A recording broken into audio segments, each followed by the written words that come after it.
முடிச்சு விட்டாங்க போங்க மக்களே, முடிச்சு விட்டாங்க போங்க. என்ன மக்களே, வீட்டுக்குள்ள கொம்பை ஒரு மாறிப்பட்ட ஆட்டத்தை போட்டுட்டு இருக்காரு போலயே. கொம்பனுக்கான ஆட்டத்தை பார்க்கும்போது எனக்கு என்னமோ இந்த வாரத்துக்கான வீட்டு தலை கொம்பன் தான் நான் நினைக்கிறேன். ஏன்னா அந்த மாதிரி ஒரு ஆட்டத்தை போட்டுட்டு இருக்காப்ல. வீட்டுக்குள்ள வீட்டு தலைக்கான டாஸ்க் வச்சிருக்காங்க ப்ரோ. கண்டிப்பா ப்ரோமோல பார்த்திருப்பீங்க, ஹாட் ஸ்டார்ல வந்திருக்கு. அந்த வீட்டு தலை டாஸ்க்ல நம்ம காமு மாமா முரட்டு சம்பவம் பண்றாரு ப்ரோ. காமு மாமா வேற லெவல்ல ப்ளே பண்றாப்ல. எனக்கு தெரிஞ்சு இந்த வாரத்துக்கான வீட்டு தலை காமு மாமா தான் ப்ரோ. ஏன்னா அவருக்கான ஆட்டத்தை பார்த்து நான் மிரண்டு போயிட்டேன் ப்ரோ. ஒரு மாதிரி ஆடி போயிட்டேன், அசந்து போயிட்டேன். அது மட்டும் இல்லாமல் இந்த டாஸ்க்ல சுபிக்ஷாவுமே நல்லா ப்ளே பண்ணாங்க. இப்போ வரதுக்கு மொத்தம் 3 பேர் ப்ளே பண்ணியிருக்காங்க. அதுல ஒருத்தர் மட்டும் ரொம்பவே காமெடி பண்ணிட்டு ரொம்பவே ஒரு மாதிரி வைத்தறிச்சல்ல சுத்திட்டு இருந்தாப்ல. அதனாலே என்னமோ அவர் வந்து அந்த டாஸ்க்ல ஒரு ஸ்டெப் கூட எடுத்து வைக்கல. அண்ட் இந்த டாஸ்க்கை பொறுத்தவரைக்கு உண்மையாவே கொஞ்சம் கஷ்டமான டாஸ்க் தான் ப்ரோ. ஏன்னா இந்த டாஸ்க்கு ரொம்ப பொறுமை தேவை. இந்த டாஸ்க்கு ரொம்ப பொறுமை தேவை. அது மட்டும் இல்லாமல் இந்த டாஸ்க்கை விளையாடும் போது ரொம்ப ஃபோக்கஸாக இருக்கணும். அது மட்டும் இல்லாமல் ரொம்பவே பேலன்சிங் இருக்கணும். உங்களுக்கு கொஞ்சம் பேலன்ஸ் ஃபோக்கஸ் ஏதாச்சும் லைட்டாக திணறினாலும் நீங்கள் இந்த டாஸ்க் விட்டு செதறி வெளியே போயிருவீங்க. அந்த மாதிரி ஒரு டாஸ்க்கை கொடுத்து வச்சிருக்காங்க. ஸோ ஒரு இண்டிவிஜுவல் டாஸ்க் அதை பார்க்க எனக்கு ரொம்பவே ஹாப்பியாக இருந்துச்சு. ஏன்னா போன வர கேப்டன்சி டாஸ்க் எல்லாம் பொறுத்தவரைக்கு 4 பேர் அங்கே தொங்க விட்டுட்டு இவங்கள செலக்ட் பண்ண விட்டாங்க. யார் கேப்டனா வரணும், யார் கேப்டனா வரக்கூடாதுன்னு சொல்லிட்டு இவங்கள செலக்ட் பண்ண விட்டுருந்தாங்க. அந்த டாஸ்க் நல்லா இல்லை. இந்த டாஸ்க்கை பார்க்கும்போது எனக்கு உண்மையாகவே பிடிச்சிருக்கு. ஏன்னா இண்டிவிஜுவல் டாஸ்க் அவங்களுக்கான திறமையை காமிச்சு இந்த டாஸ்க்ல வின் பண்ணுவாங்க. அந்த வகையில் இது என்ன டாஸ்க், எப்படி கொண்டு போயிட்டு இருக்காங்க, இது எப்படி கால்குலேட் பண்ணுவாங்க, இப்போ வரது யார் லீடிங்ல இருக்கா, அப்ப யார் கேப்டன் ஆக வாய்ப்பு இருக்கு, எல்லா விஷயத்தையும் மொத்தமா பார்த்துடலாம். ஸோ வீடியோக்கு போறதுக்கு முன்னாடி மறக்காம இந்த வீடியோ லைக் பண்ணி சேனலை சப்ஸ்கிரைப் பண்ணிக்கோங்க. நீங்க போடுற ஒவ்வொரு லைக்கும் தான் நம்ம வீடியோ ஒரு 10 பேருக்கு சஜஸ்ட் பண்ணுவோம். ஸோ முடிஞ்ச அளவுக்கு லைக்கை போட்டு சேனலை சப்ஸ்கிரைப் பண்ணிக்கோங்க. ஃபர்ஸ்ட் இந்த டாஸ்க்கை பொறுத்தவரைக்கு இது ஒரு இண்டிவிஜுவல் டாஸ்க். அது மட்டும் இல்லாமல் இந்த டாஸ்க்கு ரொம்ப பொறுமையும் ரொம்ப பேலன்சிங்கும் ரொம்ப ஃபோக்கஸாகவும் இருக்கணும். அந்த வகையில் இந்த டாஸ்க் எப்படி கொடுத்துருக்காங்கன்னா, இந்த பக்கம் ஒரு டேபிள் மாதிரி வச்சிருப்பாங்க, அந்த பக்கம் ஒரு டேபிள் மாதிரி இருக்கும் ப்ரோ. நடுவில் இங்க ஒரு கோடு இருக்கும், அங்க ஒரு கோட் இருக்கும். இந்த டேபிள்ல இருந்தா உங்களுக்கான ஆட்டத்தை ஆரம்பிக்கணும். நீங்க கண்டிப்பா ப்ரோமோல கவனிச்சிருப்பீங்க. இந்த டேபிள்ல ஒரு இது மாதிரி கொடுத்திருப்பாங்க, ஒரு பலகை மாதிரி கொடுத்திருக்காங்க. அந்த பலகையில கீழ வந்து கைப்பிடி மாதிரி கொடுத்திருக்காங்க. அந்த பலகைக்கு மேல சின்னதா டியூப் மாதிரி கொடுத்திருக்காங்க. ஓகேவா? அந்த டியூப்ல மேல வெயிட் வச்சிருக்காங்க. நல்லா கவனிச்சா தெரியும். அந்த டியூபுக்கு மேல வெயிட் வச்சிருக்காங்க. அந்த டியூபை நீங்க இப்படி வைக்கணும்.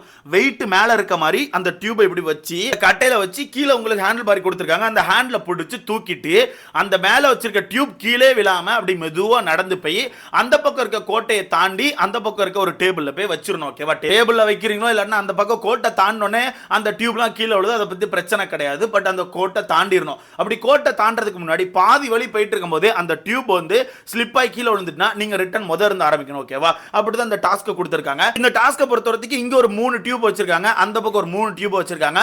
ஃபர்ஸ்ட் நீங்க இங்க ஒரு டியூப் எடுத்து வச்சு இப்படி மெதுவா நடந்து போயிட்டு அந்த பக்கம் கிராஸ் ஆயிட்டு அங்க இருந்து எக்ஸ்ட்ரா இன்னொரு டியூப் எடுத்து அங்க வச்சுட்டு அப்படி நடந்து இந்த பக்கம் வரணும். அந்த மாதிரி மாத்தி மாத்தி போய்கிட்டே இருக்கணும். கடைசி இந்த பக்கம் வந்து 6 டியூபையுமே அந்த கட்டையில வச்சு ஹேண்டில் பண்ணி இப்படி கிராஸ் ஆகி அந்த பக்கம் கோட்டை தாண்டி போய் நீங்க சேர்த்துட்டீங்கன்னா நீங்க அந்த டாஸ்க்ல வின் பண்ணுவீங்க. சோ இந்த டாஸ்க்கை பொறுத்தவரைக்கு இது வந்து ஒரு டைமிங் டாஸ்க் தான். ஓகேவா? எவ்வளவு நேரம் எடுத்துக்கிறீங்க அப்படிங்கறத பொறுத்து தான் இந்த டாஸ்க்கை கொண்டு போயிருக்காங்க. சோ அதனால 5 பேரை மொத்தமா விட்டா கண்டிப்பா இந்த டாஸ்க் வந்து ஒரு மாதிரி கொச்சன்னு ஆயிரும்னு சொல்லிட்டு பிக் பாஸ் ரொம்ப தெளிவா, ஏன்னா இந்த டாஸ்க்ல மொத்தம் 5 பேர் கலந்துக்கிறாங்கல்ல, எஃப்ஜே, விக்ரம், பிரஜன், காமு மாமா, சுபிக்ஷா. அதனால இவங்க என்ன பண்ணிட்டாங்கன்னா ஃபர்ஸ்ட் 2 பேர் போனோம், அதுக்கப்புறம் ஒருத்தர் போய் ப்ளே பண்ணணும், அதுக்கப்புறம் 2 பேர். சோ 3 செட்டா பிரிச்சு வச்சிட்டாங்க. இதுல முதல் செட்ல நம்ம சுபிக்ஷா விக்ரம் போய் கலந்துக்கிட்டாங்க. சத்தியமா சொல்றேன் ப்ரோ, சுபிக்ஷா நல்லா ப்ளே பண்ணாங்க. ஃபர்ஸ்ட் ரொம்பவே திணறினாங்க. ஃபர்ஸ்ட் உங்களுக்கு ஆக்சுவலா ஒரு ஐடியா கிடைக்கவே இல்லை, ரொம்ப திணறிக்கிட்டே இருந்தாங்க. பட் கொஞ்ச நேரம் கழிச்சு உங்களுக்கு ஒரு ஐடியா கிடைச்சு. ஐடியா கிடைச்சோன்னே ரொம்ப நேக்கா பிடிச்சி கொண்டு போக ஆரம்பிச்சிட்டாங்க. பக்கத்துல விக்ரம்னு ஒருத்தர் இருந்தார், செம்மையா ப்ளே பண்ணார் ப்ரோ. பாராட்டுகள் கொடுத்தே ஆகணும். அவருக்கான பிளேயை பார்க்கவே இல்லை. இவர் டியூபை இங்க வச்சுட்டு உடனே சுபிக்ஷா வெட்டி பார்க்காரு. அவ போயிட்டாளா, அவ இங்கதான் இருக்காளா, அவ கொண்டு போயிட்டாளான்னு சொல்லிட்டு இவர் விளையாட்டை பார்க்கறத விட்டுட்டு அங்க விளையாட்டை பார்த்துட்டு இருக்காரு. அங்க விளையாட்டை பார்த்து வயிறு எறிஞ்சு இவருக்கான டாஸ்க் விட்டுட்டார். இதுதான் சொல்றது, உங்களுக்கு ஒரு கேமை கொடுத்தா உங்களுக்கான கேமை மட்டும் ஃபோக்கஸ் பண்ணும். அவன் ஓடுறானோ ஒளிறானோ இல்ல விழுந்து சாவுறானோ அதெல்லாம் ரெண்டாவது. உங்களுக்கான டாஸ்க்கை நீங்க ஃபர்ஸ்ட் முடிக்கணும். ஆனா அண்ணன் என்ன பண்ணிட்டாருன்னா, சுபிக்ஷா போயிட்டாலோ, ஐயோ சுபிக்ஷா நடந்து போறாளே, ஐயோ சுபிக்ஷாக்கு மட்டும் டியூப் நிக்குதுன்னு சொல்லிட்டு அண்ணன் வயிறு எறிஞ்சு அந்த டாஸ்க்கை கோட்டை விட்டாப்ல. இதுல சுபிக்ஷா பொண்ணு பரவாயில்ல, ரொம்பவே சூப்பரா ப்ளே பண்ணாங்க, ரொம்பவே பேலன்ஸ் பண்ணாங்க. அந்த பேலன்சிங் தான் முக்கியம். ஏன்னா விக்ரம பொறுத்தவரைக்கும் அவருக்கு சுத்தமா பேலன்சிங் இல்ல, சும்மா ஃபன் பண்ற கவர்ல ஏதோ ஒன்று பண்ணிட்டு இருந்தாப்ல. அவருக்கு அது ஆக்சுவலா கேட்டா சொல்றாப்ல ஃபன் பண்ணேன்னு சொல்லிட்டு. ஆனா அவருக்கு தெரிஞ்சு போச்சு ஒரு கட்டத்துக்கு அப்புறம் அவர் அந்த டாஸ்க்கை லூஸ் பண்ண ஆரம்பிச்சாருன்னு சொல்லிட்டு. அதனால ஃபன் பண்ற மூடுக்கு போயிட்டு ஒரு மாதிரி வேனுக்குன்னு தொப்பையில வச்சு ஒரு மாதிரி விளையாடிட்டு இருந்தாரு. அது ஓப்பனாவே தெரிஞ்சு. ஓகேவா? அந்த வகையில் சுபிக்ஷா அவர்கள் தான் முதல் ரவுண்ட்ல வின் பண்ணாங்க. ஆக்சுவலா இந்த டாஸ்க் பொறுத்தவரைக்கும் டைமிங் தான், நீங்க முடிக்கும் போது எவ்வளவு நிமிஷத்துல முடிச்சிருக்கீங்களோ அந்த நிமிஷத்தை வந்து கால்குலேட் பண்ணுவாங்க. பட் இங்க பிக் பாஸ் என்ன பண்ணிட்டாருன்னா, விக்ரம் ரொம்ப நேரம் டைம் எடுத்து வேனுக்குனே ஃபன் பண்ணிட்டு இருந்தாப்ல.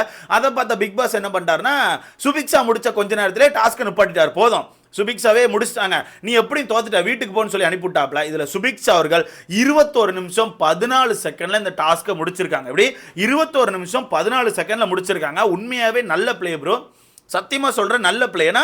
அந்த பொண்ணு ஃபர்ஸ்ட் ரொம்பவே திணறிச்சு, அதுக்கப்புறம் ஒரு பாயிண்ட் பிடிச்சிட்டாங்க. ஓகேவா, இதுல அந்த பொண்ணு ரெண்டாவது நம்ம விக்ரமுக்கு ஹெல்ப்லாம் பண்ணிச்சு. என்ன பண்ணிச்சு தெரியுமா, அண்ணா ஃபோக்கஸ் பண்ணுங்க, சிரிக்காதீங்க, ஃபோக்கஸா கேம் ஆடுங்க. நான் இவர் ஒன்று உட்காந்துட்டு எனக்கான கேம் எனக்கு தெரியுமா, ஒவ்வொருத்தருக்கும் ஒவ்வொரு ஸ்ட்ராட்டஜிமா, நான் என் ஸ்ட்ராட்டஜியை போடுறமான்னு சொல்லிட்டு வேனுக்குன்னே உட்காந்து சிரிப்பு காட்டிகிட்டே இருந்தாப்புல. அங்கே யாருக்கும் சிரிப்பும் வரல, அவருக்கான கேமும் நக்கிட்டு போயிடுச்சு. அந்த வகையில் விக்ரம் தோத்துட்டாப்புல.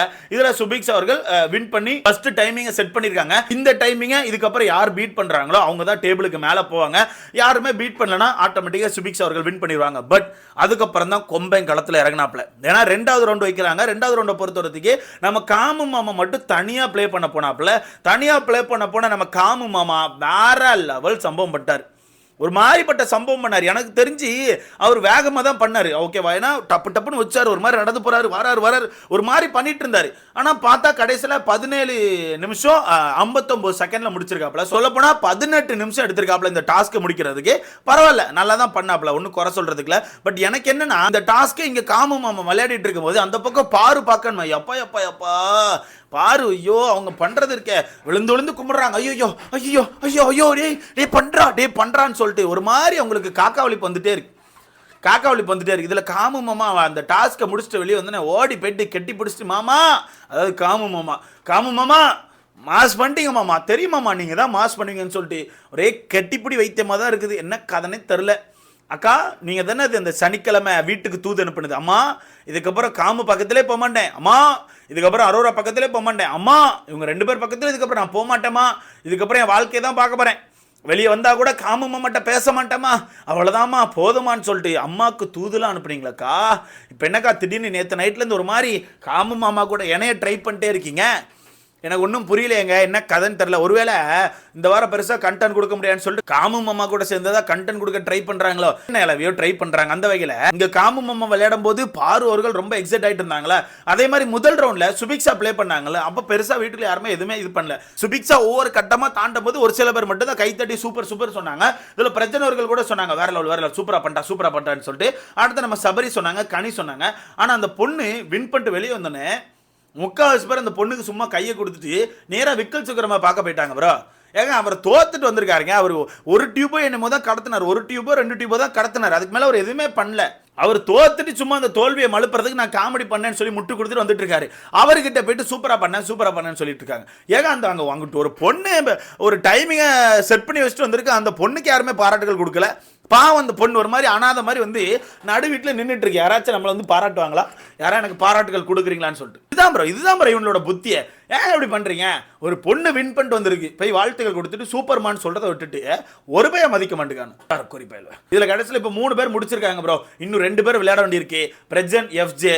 இதுல பிரஜன் எஃப்ஜே யாருனாலும் சரி, காமு மாமாக்கான அந்த மினிட்ஸை டெஸ்ட்ராய் பண்ணிட்டாங்கன்னா அவங்க தான் வின் பண்ணுவாங்க. காமு மாமா 17 நிமிஷம் 59 செகண்ட்ல செட் பண்ணி வச்சிருக்காப்ல. இதை விட யார் குறைவான டைமிங்ல முடிக்கிறாங்களோ அவங்க தான் கேப்டன் ஆவாங்க. ஸோ எனக்கு வந்து பிரஜன் மேலே ஏதோ ஒரு டவுட் வருது. ஏன்னா அந்த ப்ரமோல கவனிக்கும் போதே பிரஜன் ஒரு மாதிரி டர்டர்னு போனாப்ல, எஃப்ஜே வந்து பிரஜனை தான் ஒரு மாதிரி ஒத்து பார்த்தாப்ல. அந்த வகையில் பிரஜன் முடிச்சிருவாருன்னு எனக்கு தோணுது. ஸோ வெயிட் பண்ணி பார்க்கலாம். ஸோ இதை பற்றி உங்களுக்கான கருத்துன்னு சொல்லிட்டு மறக்காம கமெண்ட்ல போடுங்க. காமு மாமா சூப்பர், சுபிக்ஷா சூப்பர், உங்களுக்கான கருத்தை கமெண்ட்ல போடுங்க.